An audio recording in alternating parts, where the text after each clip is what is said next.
How do two seemingly innocent teenagers suddenly vanish and trigger a massive cross-country manhunt?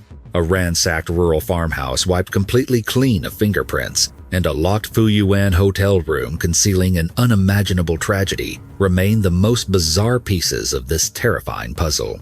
Please like and subscribe to join us on this case. This video contains chilling secrets. Viewer discretion is advised. The sprawling rural outskirts of Wugang Town, located within Shaoyang City in the southern province of Hunan, are typically defined by their quiet, agricultural rhythm. In the late summer of 2012, the landscape was a patchwork of green fields and dense foliage, suffocating under the oppressive, sticky heat characteristic of southern China.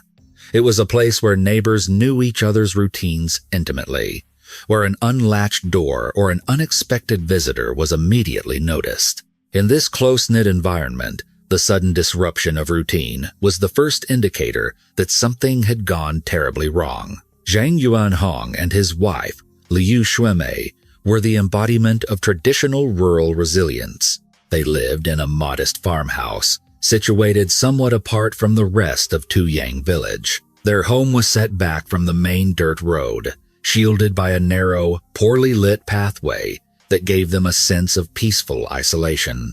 Zhang Yuanhong was a hard-working carpenter who spent his days at a manufacturing workshop located about 6 miles away from his home. He would typically rest at the workshop during his lunch break, returning home only as the sun began to set.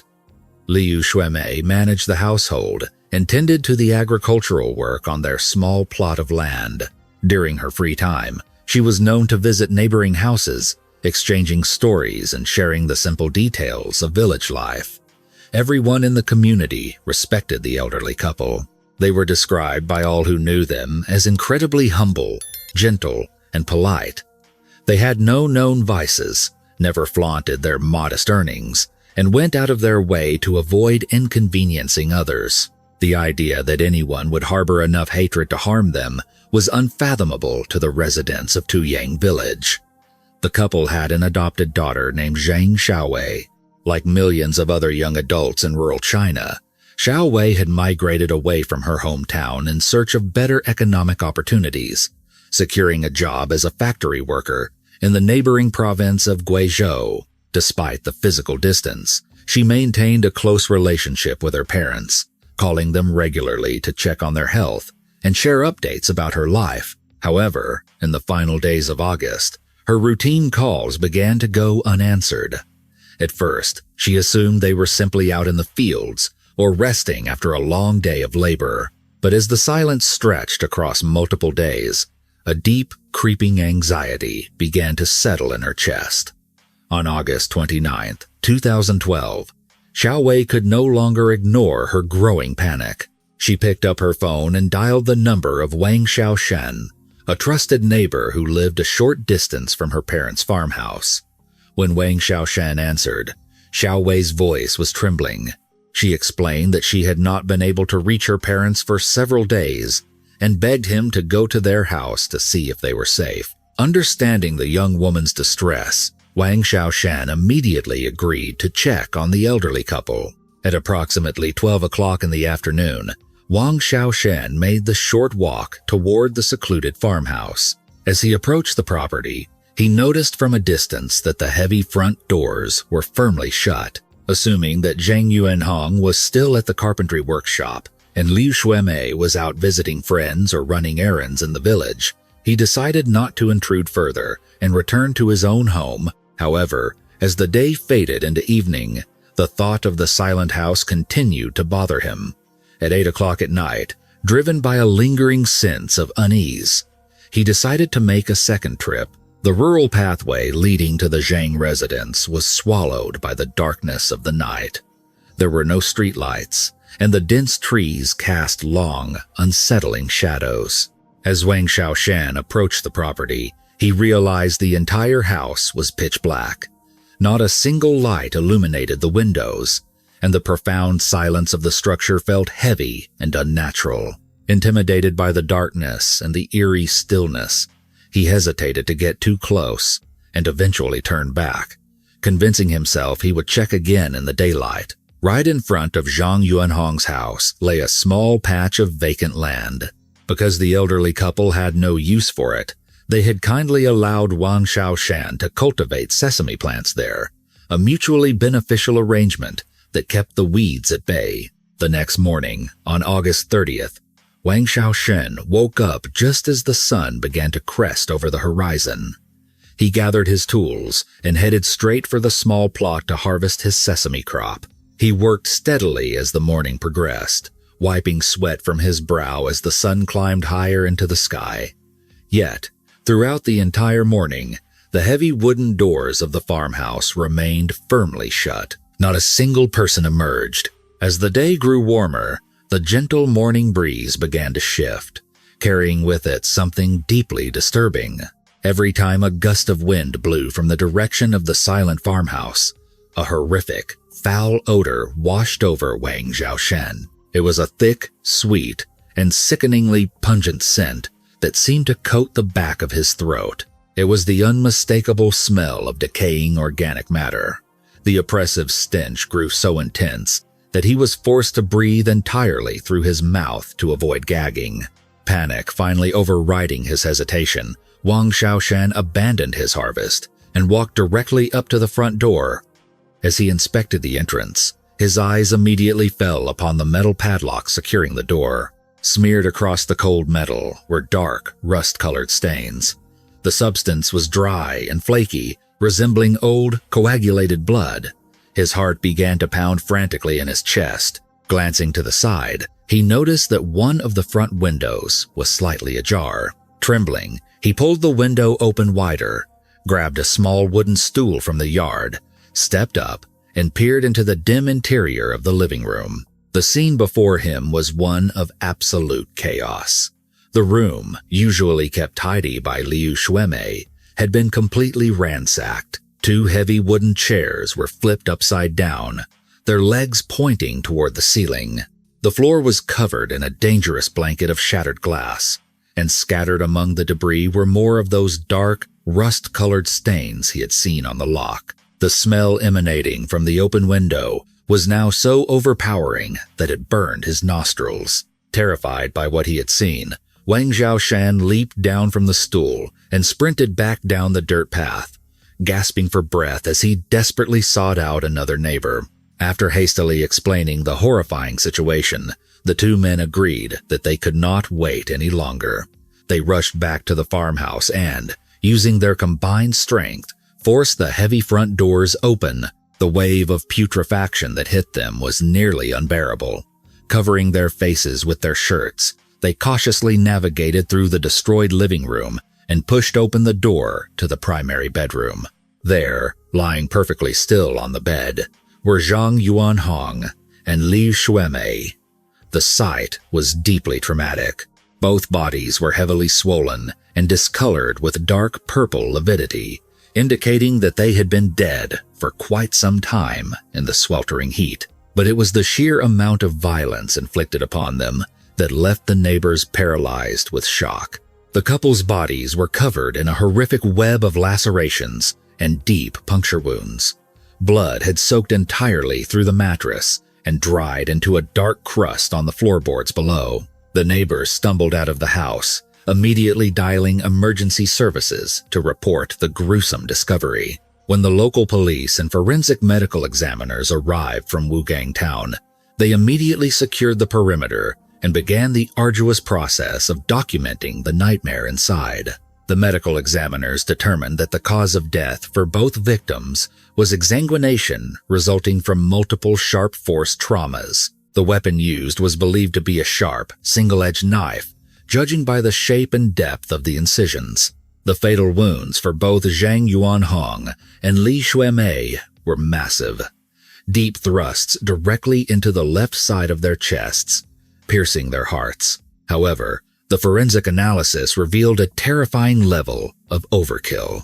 Zhang Yuanhong's body bore a staggering total of 17 distinct stab wounds, the vast majority of which were tightly clustered in one specific area of his torso. In the realm of criminal psychology, such a concentrated grouping of wounds often suggests an attacker acting in a state of extreme frenzy or overwhelming adrenaline. Liu Xuemei had suffered 14 separate stab wounds, while one strike to her chest proved instantly fatal. The remaining 13 wounds were scattered aggressively across both of her cheeks. Facial targeting in a homicide is frequently interpreted by behavioral analysts as a deeply personal attack, an attempt to obliterate the victim's identity. Yet, given the victim's peaceful backgrounds, investigators struggled to reconcile this psychological profile with the reality of the victims' lives. Further complicating the investigation was the sterile nature of the crime scene. Despite the chaotic struggle and the extensive ransacking of the living space, the forensics team could not recover a single identifiable latent fingerprint belonging to an outsider. The drawers of the cabinets had been pulled out and dumped onto the floor. The closets had been emptied, and personal belongings were scattered everywhere. But the surfaces were completely devoid of forensic markers. This meticulous absence of evidence led investigators to a chilling conclusion. The killers had worn gloves throughout the entire ordeal.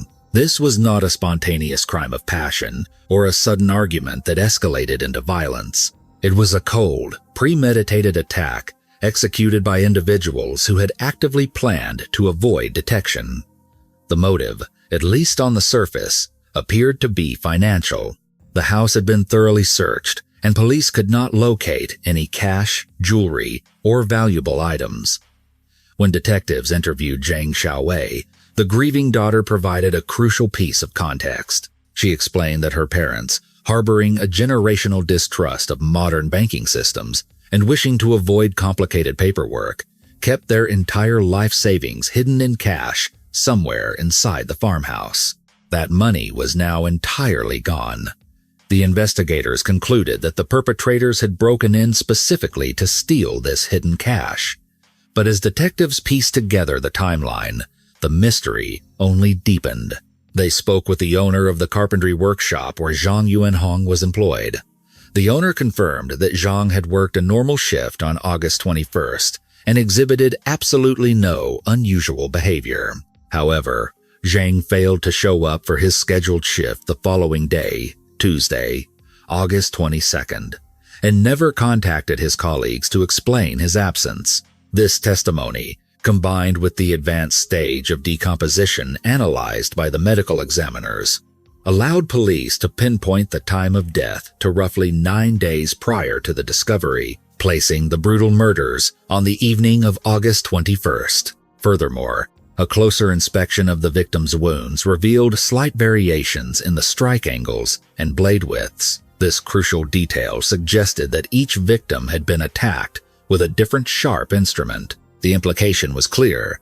There was more than one killer in the room that night. To add another layer to the developing manhunt, relatives informed the police that Zhang Yuanhong owned a motorcycle, which he used daily to commute the 6 miles to the carpentry workshop. A thorough search of the property and the surrounding village yielded no sign of the vehicle. The killers had not only taken the couple's life savings, but had also stolen their primary mode of transportation to facilitate their escape. As the police in Hunan province began combing through local databases of known offenders with histories of burglary and violent robbery, they had no idea that the stolen motorcycle was just the first piece of a much larger, bloodier puzzle that was about to span across provincial borders. While detectives in Hunan province were desperately searching for leads in the brutal slayings of the elderly farming couple, a breaking news bulletin hundreds of miles away signaled that the nightmare was far from over. The terror had silently migrated to the rugged, mountainous terrain of Yunnan province in the southwest.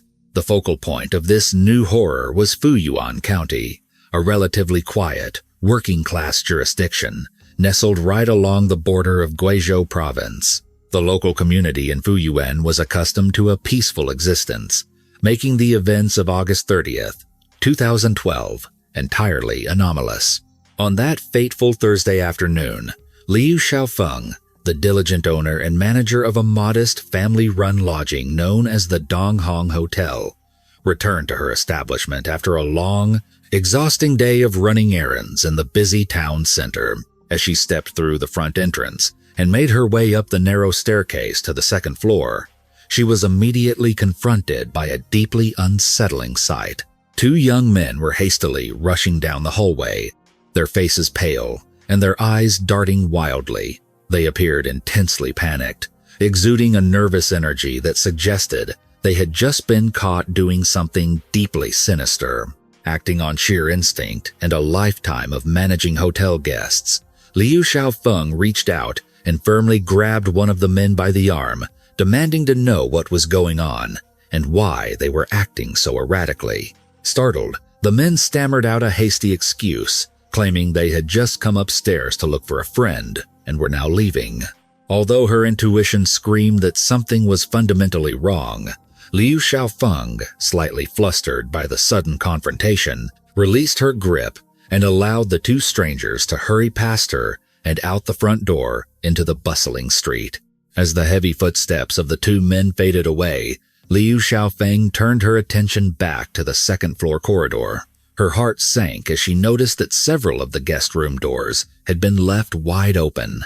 Peering inside, she saw that the rooms had been violently ransacked. Mattresses were flipped off their frames, drawers were pulled from their dressers and dumped upside down, and the personal belongings of her guests were scattered wildly across the floorboards. A cold wave of dread washed over her. Convinced that the two strange men were brazen burglars who had just robbed her establishment, her immediate thoughts shifted to the safety of her family.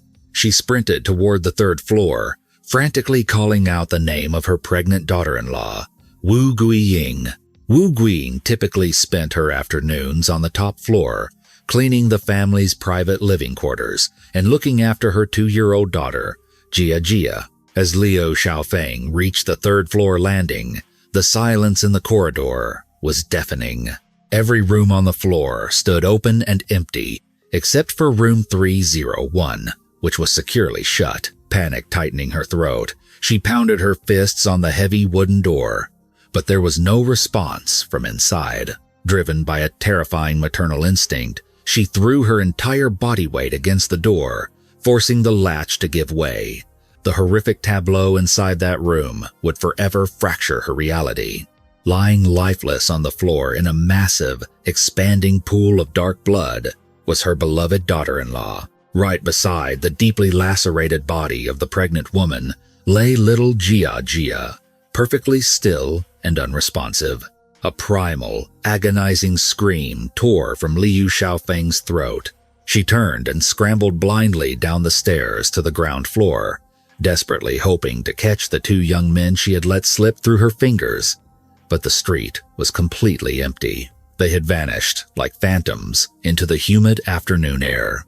Responding to Liu Xiaofeng's hysterical emergency call, local law enforcement and a specialized team of forensic medical examiners descended upon the Donghong Hotel. The crime scene they encountered in room 301 was a scene of unmitigated cruelty. The preliminary autopsy report indicated that Wu Guiying had been subjected to a frenzied attack, dying from massive blood loss caused by numerous deep, penetrating stab wounds inflicted by a sharp-edged weapon. The cuts were erratic and savage, crisscrossing her torso, yet the medical examiners noted absolutely no evidence of sexual assault, definitively ruling out a sexually motivated homicide. The murder of the 2-year-old toddler, Jia, was perhaps even more chilling in its clinical execution.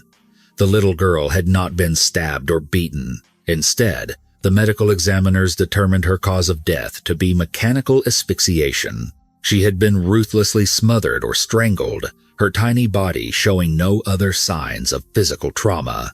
When investigators gently interviewed the shattered grandmother, Liu Xiaofeng confirmed that all the cash from the hotel's register, along with the family's valuable possessions, had been completely cleaned out. The detectives immediately classified the horror as a double homicide motivated by robbery. News of the slaughter spread like wildfire through the small border town. The brutal murder of a pregnant woman and an innocent toddler sent shockwaves of panic through the usually tranquil community of Fuyuan County, leaving residents locking their doors and looking over their shoulders in fear. Hoping to catch a break, the detectives asked Liu Xiaofeng to painstakingly describe the two men she had confronted on the stairs. Through her tears, she recalled that one suspect was wearing a distinct blue button-down shirt, while his accomplice wore a bright yellow shirt.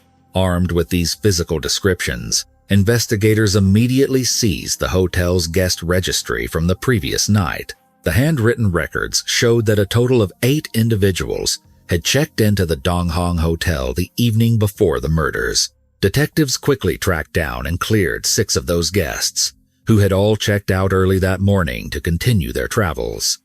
This exhaustive process of elimination left only 2 unaccounted-for individuals. The 2 missing guests had registered at the front desk under the names Lu Qingnan and Tang Xiaodong, both claiming to reside in Qingping Village, a small rural settlement located within the nearby jurisdiction of Dahe Town. They had never formally checked out of the hotel and were now completely unaccounted for. However, when law enforcement ran these names through that National Citizen Identification Database, they hit a solid brick wall. The computer system returned 0 results for either name in that region. The killers had meticulously provided fake names and fabricated addresses to conceal their true identities, a clear indication of premeditation and a high degree of criminal sophistication. Knowing that time was of the essence before the trail grew cold, the investigative team rapidly shifted their focus to the digital footprint left by the fleeing suspects. They began extracting and analyzing closed-circuit television footage from the hotel's main lobby and every surveillance camera lining the adjacent commercial streets. The painstaking video review finally paid off when detectives spotted 2 young men matching Liu Xiaofeng's exact physical description, walking briskly away from the scene.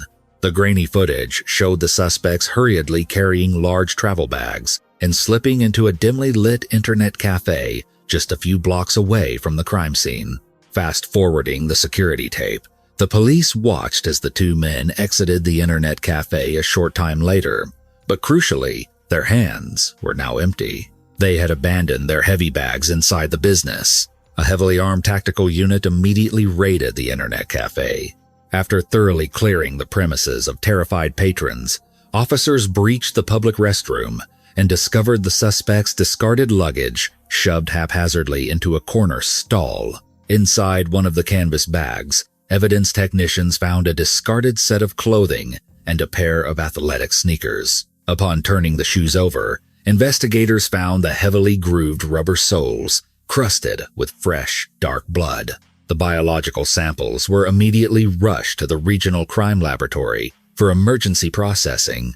Within hours, the forensic technicians confirmed the absolute worst. The genetic profile extracted from the blood on the discarded shoes was a flawless match to the slain pregnant mother, Wu Guiying. Furthermore, when presented with the evidence, Liu Xiaofeng positively identified the discarded garments as the exact clothing worn by the men she had confronted on the stairwell. The detectives played the internet cafe surveillance video on a continuous loop, meticulously studying the facial features, gaits, and subtle mannerisms of the 2 killers, slowly building a fundamental physical profile of their targets. But just as the police felt they were finally gaining ground, the situation escalated into an absolute nightmare. A frantic telephone call came into the police precinct from a worker at a local scrap metal and recycling yard situated on the desolate outskirts of town. The worker reported finding a suspicious discarded satchel hidden among the rusting debris. When police arrived and cautiously unzipped the bag, they discovered a blood-stained, single-edged knife and a standard bank debit card tucked into a side pocket. The forensic unit immediately seized the deadly weapon for biological processing, carefully swabbing the handle for trace evidence, while financial crimes investigators ran an emergency trace on the bank card. The financial records revealed that the card belonged to a young woman named Tang Yunfen, a resident of Changping Village, which was also located in the neighboring Dahe town. Sensing an impending disaster, a rapid response team raced out to the rural village to locate Tang Yunfen and ensure her safety. When they arrived at her modest countryside home, they found the front door securely locked from the outside and the house eerily quiet. Unable to raise anyone inside after repeated knocking, the officers secured an emergency search warrant and forcefully breached the heavy wooden entrance. The air inside the home was heavy with the metallic, undeniable scent of blood.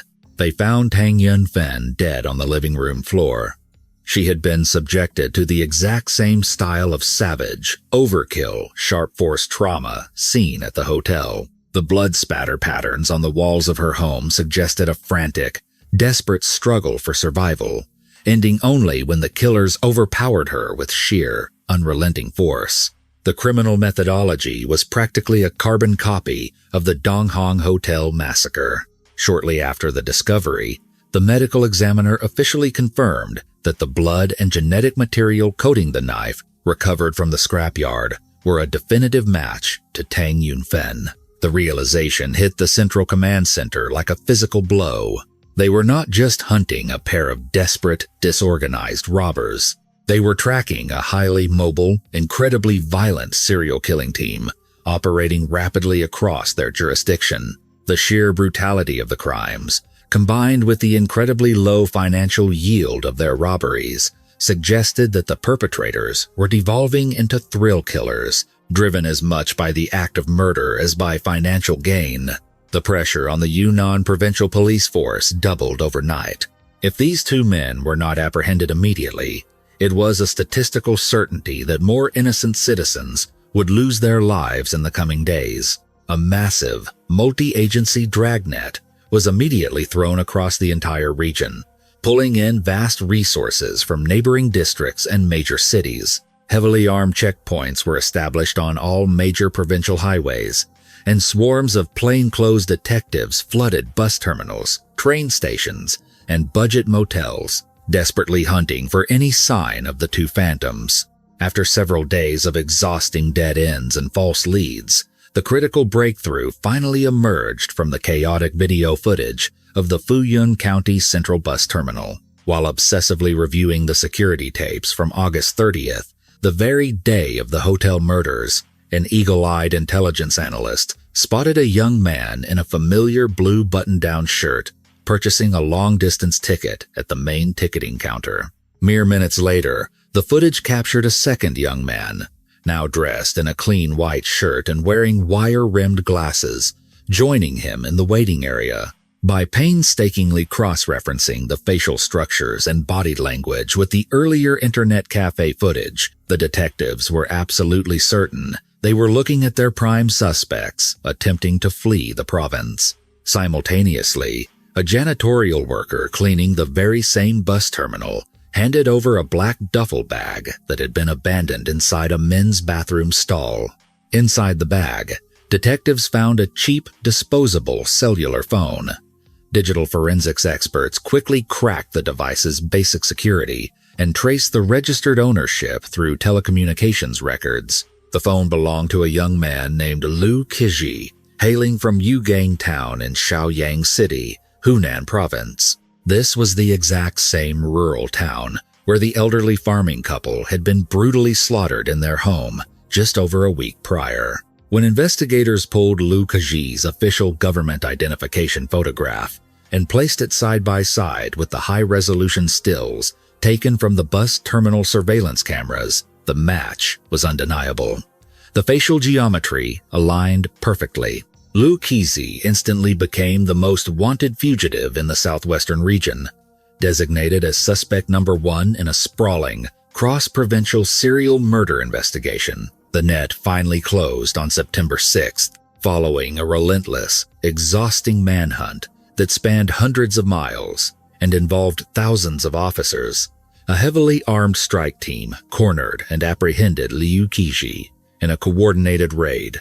During the intense initial interrogation, his arrogant facade quickly crumbled under the weight of the undeniable forensic evidence, and he coldly confessed to being the primary architect of the horrifying string of robberies and murders. His accomplice, officially identified as Pu Zhenli, was tracked down by a secondary unit and arrested without incident shortly thereafter.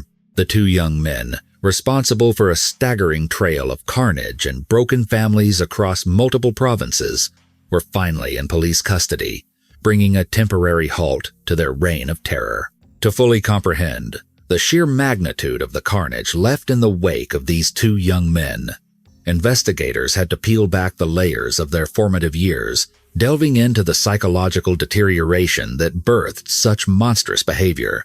Liu Qiji, the primary instigator of the violence, hailed from Baihe Village, a quiet, deeply rural settlement nestled within Wugang Town, operating under the broader jurisdiction of Shaoyang City in Hunan Province. He grew up in an incredibly volatile household, an environment completely saturated with frequent domestic violence and emotional instability. Yet, despite the chaos behind closed doors, Liu Qiji was remarkably adept at masking his inner turmoil. To the outside world, to his neighbors and extended family, he was perceived as the golden child. He was quiet, seemingly obedient, and widely considered to be the most promising and intelligent sibling in his entire family. This stark dichotomy between his public persona and his private reality laid the foundation for a deeply fractured, highly deceptive personality.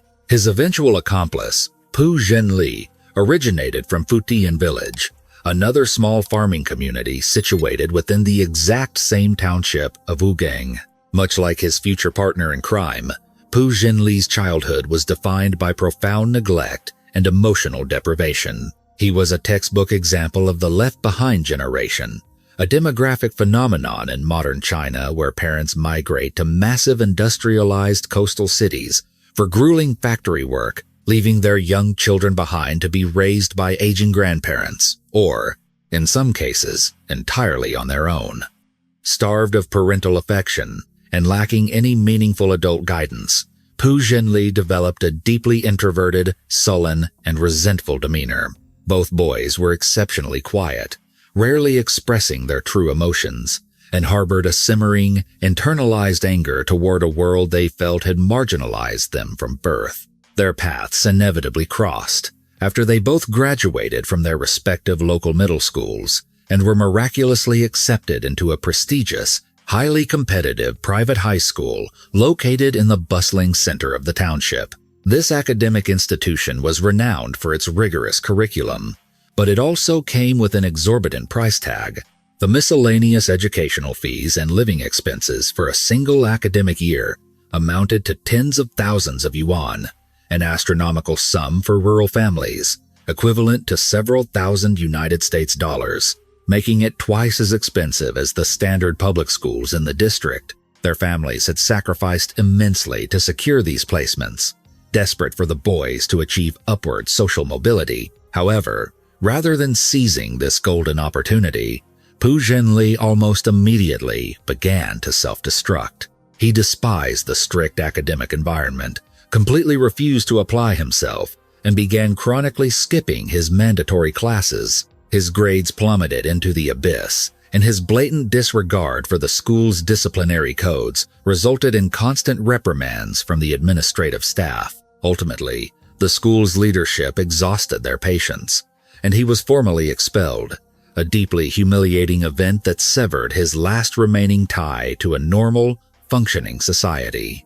Because his rural home was located far from the town center, Pu Zhenli had been living in the crowded student dormitories, where he had inadvertently crossed paths with Liu Qiji. The two boys, both profoundly introverted and harboring identical chips on their shoulders, initially disliked one another. But as their isolation from their peers grew, their mutual animosity slowly dissolved into a toxic, codependent friendship forged in the fires of shared alienation. Shortly after the new academic year commenced, Pu Zhenli formally abandoned his education, convinced that his brain simply could not absorb any more useless information. That exact same year, Liu Qiji experienced his own dramatic fall from grace. Following a bitter argument with a classmate, a female teacher intervened to reprimand him. In a sudden, shocking display of physical aggression, Liu Qiji intentionally swept her legs out from under her, causing the educator to fall hard to the ground and sustain serious injuries. Realizing that his academic career was instantaneously terminated by this violent assault, Liu Qiji decided to leave on his own terms. Before walking out of the classroom for the very last time, he arrogantly scrawled a sprawling, philosophical declaration across the painted wall. He wrote that a man of truly great stature is one who knows how to look at the harsh reality of the world. He later rationalized this vandalism to his peers, explaining that he considered himself a supreme realist, a young man who inherently understood where he truly belonged and exactly what dark deeds he needed to accomplish to survive. Armed with merely 800 yuan in cash stolen from his family home, a sum equivalent to roughly 120 United States dollars today, Liu Qiji began aimlessly wandering the concrete streets of Shaoyang City. He sought refuge in the neon-lit, smoke-filled interiors of 24-hour internet cafes, losing himself in the digital abyss. Separated by physical distance but connected through digital chat rooms and social media platforms, Liu Qiji and Pu Zhenli spent their days continuously feeding each other's worst impulses. Liu Qiji obsessively detailed his humiliating exit from the school, while Pu Zhenli recounted his aimless existence since his expulsion. Locked in an echo chamber of their own making, they rapidly developed severe delusions of grandeur. They convinced themselves that they were destined for massive, instantaneous wealth, desperate to prove to their families and their former teachers that formal education was a complete waste of time. They wanted to become extraordinarily rich overnight, but they lacked any marketable skills or coherent business plans. As they brainstormed their path to ultimate power, Pu Zhenli casually introduced a terrifying proposition. He suggested that the fastest, most efficient way to acquire vast wealth was to bypass the system entirely and simply murder people for their assets. He coldly argued that if they were lucky, a single high-value target could turn them into millionaires in the blink of an eye. Pu Zhenli further rationalized this monstrous idea by stating that ordinary, weak-minded citizens would never possess the psychological fortitude to commit a homicide, and therefore, if the two of them could successfully cross that ultimate moral boundary, it would definitively prove their superior capability and untouchable status. Liu Qiji initially balked at the sheer gravity of the suggestion. He expressed deep anxiety, fearing that this irreversible action would not be a glorious ascension into wealth, but rather a rapid descent into a literal hell. He obsessively questioned the logistics, worrying about how they would intelligently select their targets and how they could possibly calculate the massive risks of police detection. Pu Zhenli was entirely disgusted by his friend's hesitation. He viciously attacked Liu Qiji's masculinity, berating him relentlessly through their digital communications. He typed furious messages, questioning how Liu Qiji could ever expect to achieve greatness if he was too cowardly to spill blood. He called him a pathetic turtle shrinking into its shell, demanding to know how a coward could ever amass a fortune. Pu Zhenli aggressively manipulated his friend, stating that without cold, hard cash, the two of them were absolutely indistinguishable from filthy street beggars. During his time out of school, Pu Zhenli had wandered the commercial districts, obsessively watching wealthy businessmen driving imported luxury cars, draped in heavy gold jewelry, tossing around thousands of dollars without a second thought. This immense disparity in wealth had deeply radicalized him. Furthermore, his constant consumption of hyper-violent television dramas and movies, romanticizing organized crime syndicates, fueled his burning desire to tear down his boring reality and replace it with a life of thrilling, cinematic bloodshed. Worn down by the relentless psychological manipulation and desperate to prove his worth to the only person who understood him, Liu Qiji finally completely surrendered his morality. He pledged to join his brother-in-arms and commit to this great, terrible undertaking. But their grand, romanticized vision of a criminal empire was, in brutal reality, nothing more than base, opportunistic slaughter. This toxic pact culminated on that sweltering August afternoon in 2012. Exhausted, completely out of money, and practically starving, Liu Qiji and Pu Zhenli were aimlessly riding stolen bicycles down the rural dirt roads of Wugang Town. Their stomachs physically ached from hunger, but their pockets were entirely empty. They mutually agreed that the time for talking was over. They needed to secure their very first target. As the evening twilight began to aggressively settle over the countryside, the warm, inviting glow of a single incandescent light bulb radiating from the isolated farmhouse of Zhang Yuanhong caught their predatory attention. The two young men stopped their bicycles and exchanged a silent, deadly look. The house was perfectly secluded, entirely cut off from the watchful eyes of the neighboring villagers, presenting a flawless tactical environment for a home invasion. They crept silently toward the front of the property, their adrenaline surging as they noticed the heavy wooden front doors were left slightly ajar. Peering through the narrow opening, they observed the elderly carpenter, Zhang Yuanhong, sitting peacefully in his living room, completely absorbed in a television program. He was so thoroughly distracted by the glowing screen that he remained entirely oblivious to the two shadows slipping into his sanctuary. Feeling an overwhelming sense of invincibility, Liu Qiji and Pu Zhenli boldly pushed the doors wide open and stepped fully into the light. Startled by the sudden intrusion of two completely unfamiliar young men into his private living space, Zhang Yuanhong immediately jumped to his feet, fear briefly flashing across his weathered face as he demanded to know what they were doing in his home. Liu Qiji completely bypassed any pretense or negotiation. He stared dead into the old man's eyes and coldly demanded that he hand over all of his money immediately. Zhang Yuanhong stood in stunned silence for a fleeting moment before his survival instincts kicked in.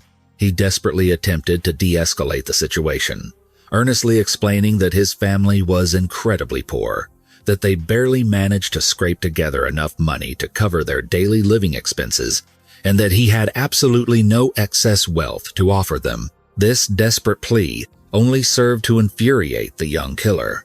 Liu Qiji's eyes widened in uncontrollable rage. He reached into his clothing, dramatically withdrew a sharply honed knife, and screamed at the elderly man to surrender his cash, explicitly threatening to gut him where he stood if he refused to comply. The sudden, violent shouting immediately drew the attention of Liu Shuemei, who had been quietly washing the dinner dishes in the adjacent kitchen area. Realizing her husband was in mortal danger, she began to scream hysterically for help. Terrified and shaking uncontrollably, Zhang Yuanhong reached deep into his worn pockets and produced the only currency he had on his person, offering the two killers 3 small, nearly worthless metallic coins. Liu Qiji stared at the pathetic offering, feeling profoundly insulted and mocked. He violently slapped the coins out of the old man's trembling hand, sending them clattering across the concrete floor. He then forcefully pinned Zhang Yuanhong, pressing the razor-sharp edge of the blade directly against the soft skin of the carpenter's throat. Tears streaming down his face, Zhang Yuanhong pleaded for mercy in a raw, hoarse voice. He sobbed that they were all just poor, struggling people, begging the young men to take the meager coins and spare his life. He swore upon his honor that he would never report them to the local police if they simply walked away. Liu Qiji paused, his eyes darting around the modest room for a brief second, before plunging the knife deep into the old man's torso. To Liu Qiji, this horrifying act of violence felt like a completely euphoric, godlike game. With every single thrust of the blade, the desperate, gurgling pleas of Zhang Yuanhong echoed in his ears, and with every subsequent strike, Liu Qiji was flooded with an intoxicating, delusional sense of absolute victory and supreme power. As Liu Qiji relentlessly butchered the old man, the deafening, terrified screams of Liu Shuemei continued to bounce off the walls. Pu Zhenli, growing increasingly irritated and utterly lacking the patience to tolerate the noise, calmly decided to permanently silence her. He procured his own weapon and descended upon the elderly woman. Within minutes, the agonizing screams of the devoted couple were entirely extinguished, replaced only by the sickening sound of arterial blood rapidly pooling across the floorboards. As the two heavily mutilated bodies slumped lifelessly to the ground, Liu Qiji and Pu Zhenli stood in the center of the carnage, staring down at their hands, which were completely saturated with fresh, warm blood. Instead of feeling revulsion or terror, the two teenagers began to laugh hysterically.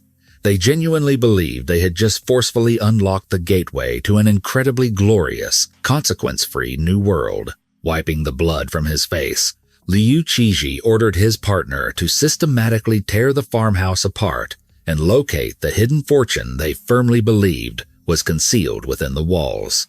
After 30 minutes of completely ransacking every cabinet, drawer, and closet, their chaotic search finally yielded results. Tucked away in a dark corner, they discovered a small cloth bag containing a thick stack of tightly bound paper currency and a single, heavily tarnished gold chain.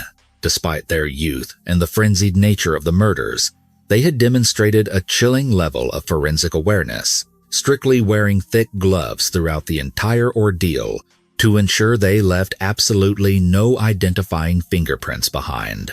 Before fleeing the property, the two killers callously hoisted the heavy, bleeding corpses onto the primary bed, arranging them side by side in a mocking display of serenity. They meticulously locked the heavy wooden front doors behind them and extinguished all the interior lights, plunging the house of horrors into absolute darkness. In a calculated effort to cover their tracks, Liu Qiji rode his stolen bicycle into the dense woods and hurled it into a stagnant, muddy pond, completely submerging the evidence. Pu Zhenli, meanwhile, hot-wired Zhang Yuanhong's reliable commuter motorcycle. With their primary transportation secured, the two murderers vanished into the dead of night. While the stolen cash was not the massive fortune they had aggressively fantasized about, it was more than enough capital to fund their immediate escape and sustain their twisted road trip. Highly intoxicated by the flawless execution of their very first kill, they abandoned Hunan province entirely, purchasing long-distance train tickets specifically bound for the heavily industrialized region of Guangdong province, desperately hoping to completely lose themselves in the massive, transient population of the southern manufacturing hub. By the early morning hours of August 23rd, the fugitive duo arrived in the sprawling metropolis of Dongguan City, located deep within Guangdong province. They quickly navigated toward Wanjiang district, a densely packed neighborhood known for its cheap, unregulated housing, and easily secured a completely anonymous, cash-only rental unit. However, the harsh reality of urban living quickly set in. The money they had violently ripped from the hands of the murdered farming couple was evaporating at a terrifying speed. Faced once again with the very real threat of starvation and absolute poverty, the two teenagers never even considered searching for legitimate employment. Without a single moment of hesitation, they mutually decided to return to their newly discovered, incredibly violent vocation. They quickly locked their predatory gaze onto their new landlord, a hardworking woman named Wu Renhei. Their plan was disturbingly simple and highly effective. They contacted Wu Renhei via telephone, falsely claiming that the hot water heater inside their rental unit had critically malfunctioned and aggressively demanding that she come over immediately to inspect the broken appliance. The moment the unsuspecting landlord stepped across the threshold of their apartment, Liu Qiji violently ambushed her from behind, wrapping his arm tightly around her throat.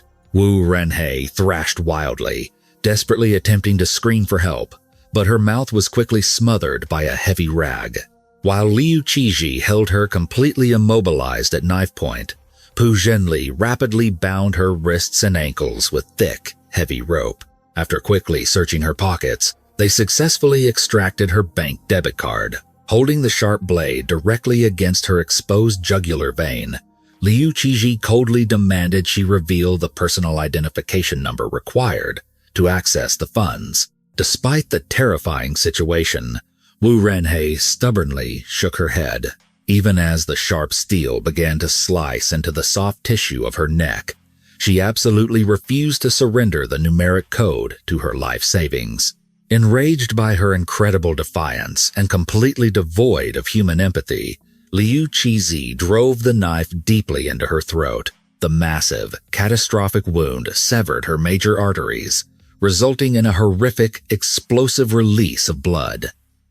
Wu Renhei bled to death on the cold floor in a matter of seconds. But their sickening task was still incomplete. They held the debit card, but without the access code, the plastic was entirely worthless. Massively frustrated but undeterred, they callously shoved her bleeding corpse aside and set a lethal trap for her husband, Zhang Gaocheng. When Zhang Gaocheng finally returned to the apartment complex late that evening, the two killers intercepted him in the dim hallway.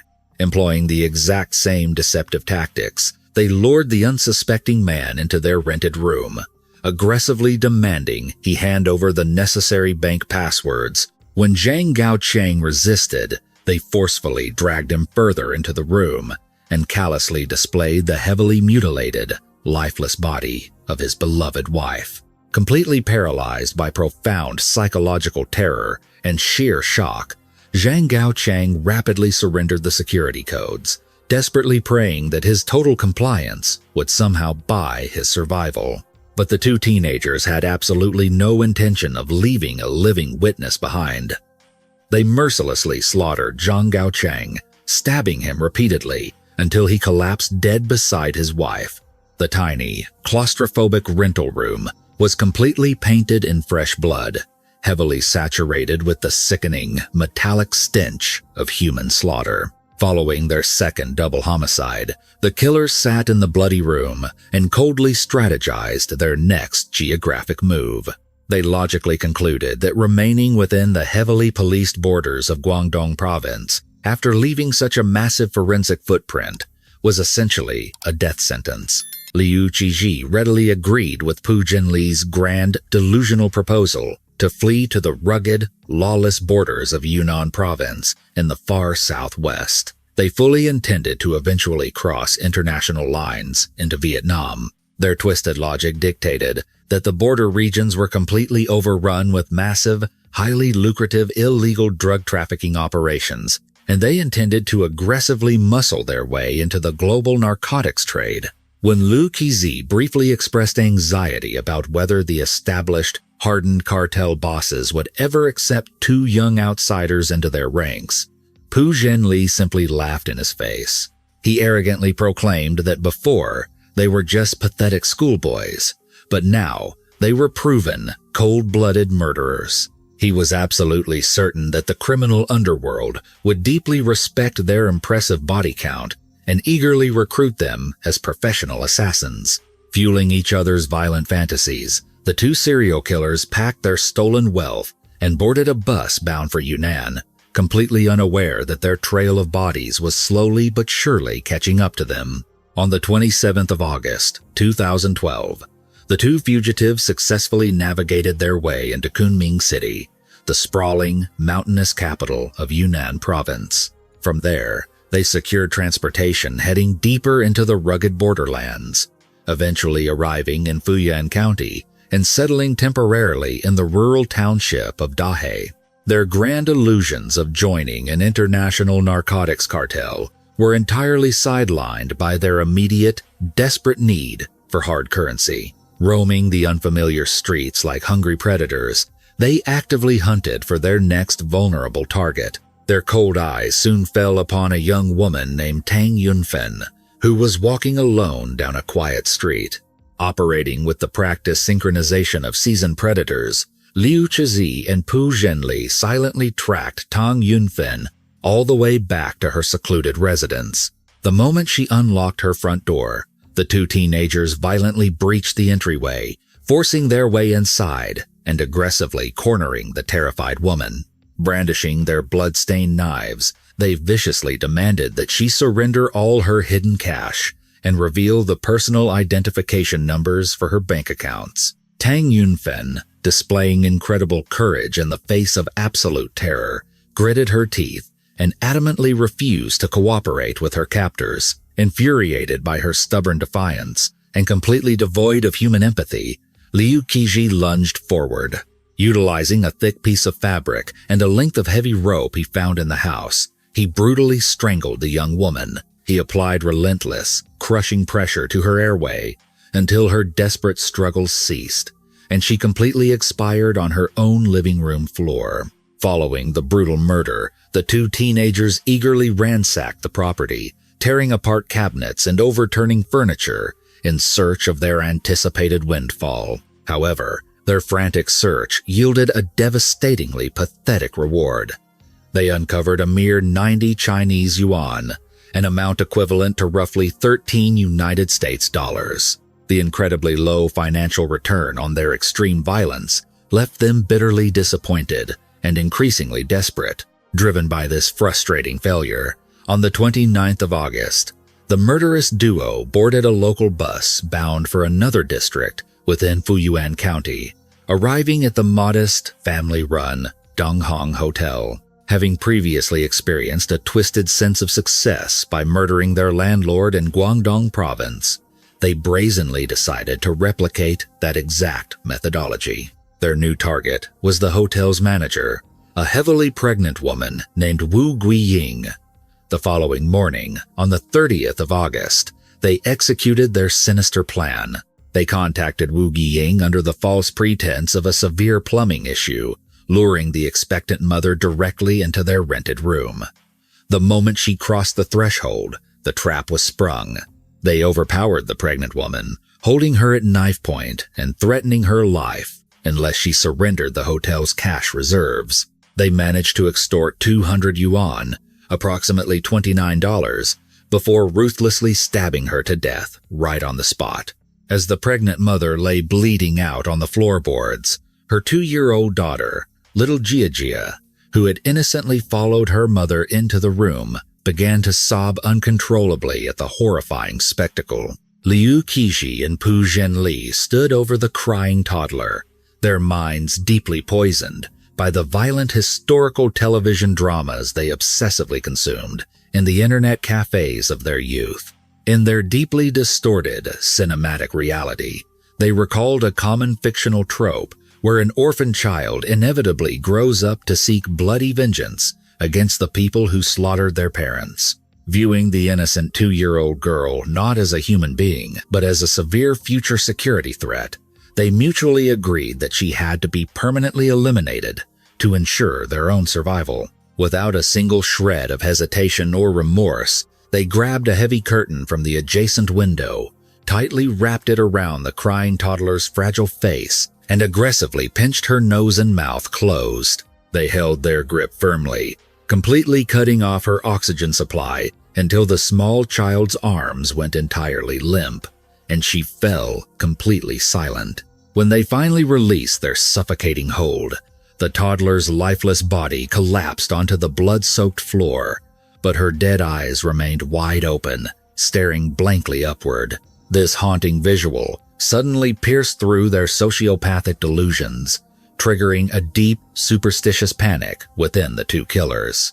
The same cinematic fantasies that had justified the murder now convinced them that the murdered child would return as a vengeful spirit to drag them down into hell. Terrified by the lifeless, staring eyes, they frantically scooped up the stolen cash and bolted from the room, desperate to escape the scene of their ultimate atrocity. However, their chaotic flight was interrupted when they practically collided with Wu Guiying's mother-in-law on the hotel staircase. Realizing they had been positively identified by a surviving witness, their delusional grand plans of dominating the borderland drug trade completely evaporated. They were no longer aspiring criminal masterminds. They were simply desperate, terrified fugitives, running for their miserable lives. A flight that ultimately ended with their capture at the Fuyuan County bus terminal. During the intense police interrogations that followed their arrest, the most chilling aspect of the investigation was the absolute emotional void displayed by the two young suspects. Neither Liu Qixi nor Pu Zhenli exhibited a single ounce of genuine remorse for the horrific atrocities they had committed, nor did they express any sympathy for the extensive trail of grieving families they had left utterly destroyed. To them, The systematic slaughter of innocent citizens felt completely normal, an entirely justified means to a financial end. Investigators were particularly horrified when they uncovered a social media post that Pu Zhenli had arrogantly published while actively fleeing from the authorities. He had proudly typed that he had murdered a massive number of people in a very short period, and despite law enforcement swarming everywhere, they still could not catch him. He concluded his chilling digital manifesto by declaring that he clearly needed to continue committing crimes and continue killing people. When the news of their capture and detailed confessions finally reached their respective rural hometowns, their parents were completely paralyzed by shock and disbelief. They could not fathom how their quiet, seemingly obedient teenage sons had secretly devolved into such bloodthirsty, remorseless monsters capable of inflicting such unspeakable agony. The judicial process moved swiftly to address the sheer magnitude of the crimes. During the highly publicized trial at the Kujing Intermediate People's Court, the presiding judges delivered their severe verdicts. Both Pu Zhenli and Liu Qizhi were found definitively guilty of multiple counts of premeditated murder and armed robbery. The court noted that their criminal acts were exceptionally savage and had caused an incredibly severe, detrimental impact on the fundamental safety of society. Because Pu Zhenli was still legally under the age of 18 at the time the murders were committed, the strict parameters of the law spared him from the ultimate punishment. He was sentenced to spend the remainder of his natural life behind the concrete walls of a maximum security prison. Liu Qizhi, however, being legally recognized as an adult, faced the full, unyielding wrath of the justice system. The court officially sentenced him to death. Furthermore, the judicial tribunal mandated that the legal guardians of both Liu Qizhi and Pu Zhenli were financially obligated to provide restitution to the devastated families of the victims. The total civil compensation was set at 250,000 yuan, which translates to roughly 36,000 United States dollars today. It was only upon hearing the formal declaration of his impending execution that the cold, arrogant facade of Liu Qizhi finally shattered into a million pieces. The grim reality of his own mortality suddenly crashed down upon him. He began to tremble violently in the courtroom, fear fully gripping his senses as he repeatedly muttered to himself that he did not want to die, that he was terrified of death, and that he was not the brave, untouchable man he had pretended to be. Following the initial sentencing, Liu Qizhi desperately filed an official appeal with the higher courts, begging the judicial system for leniency and a chance to live. However, his desperate pleas for mercy garnered absolutely no sympathy from the appellate judges or the general public. The sheer, terrifying brutality of his actions completely eclipsed any possibility of legal clemency. The prosecution powerfully highlighted the immeasurable, cascading devastation caused by the two teenagers. They reminded the court that the elderly carpenter, Zhang Yuanhong, was brutally slaughtered on the exact day of his birthday. The warm wishes for a long, healthy life sent by his adopted daughter were rendered agonizingly hollow. The celebratory candles remained unlit, and the birthday cake sat untouched, a heartbreaking testament to a life violently stolen. They spoke of the newlywed landlords in Guangdong, whose dreams of a prosperous future were extinguished in a pool of blood before they even had a chance to collect their first month of rent. They detailed the agonizing grief of Tang Yunfen's orphan children, who would forever remember their mother through the horrific, dried bloodstains left permanently etched into the walls of their rural home. And they mourned the catastrophic loss of the pregnant Wu Guiying and her 2-year-old daughter, a tiny, innocent child who was suffocated to death before she ever had the opportunity to truly experience the vast, beautiful world. Because of the delusional, cinematic fantasies of two sociopathic teenagers, a grieving husband lost his pregnant wife and his young child in a single, nightmarish evening. Following the rigorous review process by the Yunnan Provincial High People's Court, the original death sentence handed down by the Kujing Intermediate Court was firmly upheld. The ruling was subsequently forwarded to and officially approved by the Supreme People's Court in the national capital, sealing Liu Qiji's ultimate fate. He was ordered to be executed by a standard firing squad. As he languished on death row, waiting for the final bullet, Liu Qiji was tormented by severe psychological anguish. He continuously repeated that only the absolute finality of death would finally awaken him from his nightmare. He suffered from intense, desperate delusions, frequently hoping that the entire horrific ordeal was merely a terrible dream, and that he would eventually wake up to a bright, promising future instead of spending his final days staring blankly at heavy iron bars and 4 cold, concrete walls. During his time in the maximum security detention center, Liu Qiji was permitted a final visit from his devastated parents. When his mother, Deng Xianyun, saw her son in his prison uniform, completely shackled and awaiting his execution, the emotional weight was entirely unbearable. She broke down into violent, hysterical sobs and began to repeatedly strike her own face in a display of profound self-hatred. Looking at the monster her child had become, she wept bitterly, taking the agonizing blame upon her own shoulders. She cried out that she was entirely wrong, that she should never have beaten him so severely during his childhood. She desperately wished she could take his place in front of the firing squad, but she acknowledged that it was far too late to reverse the damage.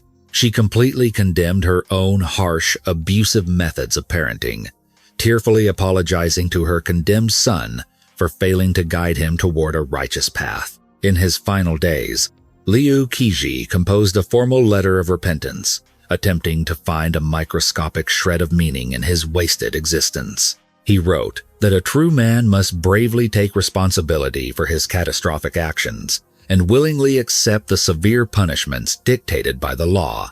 He claimed that if the legal system had somehow miraculously allowed him to live, he would have dedicated every waking moment to slowly compensating the families he had destroyed. Acknowledging his inevitable demise, he stated he was fully prepared to face the firing squad. However, he expressed a desperate, final wish to accomplish one single, positive act before departing the earth. Having never done anything meaningful in his entire life, he formally requested that his healthy organs be harvested and donated to patients in desperate medical need, hoping that while his life was ending, pieces of his physical body could allow another innocent person's life to continue. In February of 2015, the execution order for Liu Qiji was officially carried out. He was escorted to the designated execution grounds and put to death by a precise gunshot, while his accomplice, Pu Zhenli, remained locked away in a high-security cell, condemned to spend the rest of his natural life slowly rotting away in absolute misery and agonizing regret. Yet, even in his final moments on Earth, the terrifying reality of death completely overwhelmed Liu Qiji's carefully constructed facade of bravery. During a final, brief interview with a local journalist just moments before his execution, his deep-seated cowardice was fully exposed. Staring directly into the camera lens with wide, tear-filled eyes, the cold-blooded serial killer broke down and wept like a frightened child. His final recorded words were a pathetic, trembling plea that he was terrified and truly did not want to die so young. The delayed, pathetic awakening of Liu Qiji offered absolutely no comfort to the shattered families of his victims, but it left a profoundly heavy, lingering sorrow over the entire nation. During that specific era in China, the rate of severe juvenile delinquency was experiencing a terrifying and unprecedented surge. The tragic, bloody saga of Liu Qiji and Pu Zhenli served as a horrifying, undeniable warning to society at large. It aggressively highlighted the critical reality that minors require more than just basic physical protection. They demand active, engaged, and compassionate moral education. The devastating case became a stark, urgent call to action for parents everywhere, warning them of the catastrophic, generational consequences of emotional neglect, physical abuse, and the severe, psychological radicalization that can occur when isolated teenagers are granted completely unmonitored, obsessive access to the violent underbelly of the internet. The sheer brutality of Liu Kezi and Pu Zhenli serves as a chilling reminder of how quickly isolation and violent delusions can spiral into unimaginable real-world horror. Their senseless rampage destroyed multiple families and forever scarred the quiet communities they targeted. What are your thoughts on this devastating case? Do you believe Pu Zhenli's age should have spared him from the death penalty, or did the massive severity of his crimes demand the ultimate punishment? Let us know your opinions in the comments section below. If you appreciate our deep dives into these dark psychological cases, please hit the like button and subscribe to our channel for more true crime investigations. Thank you for watching.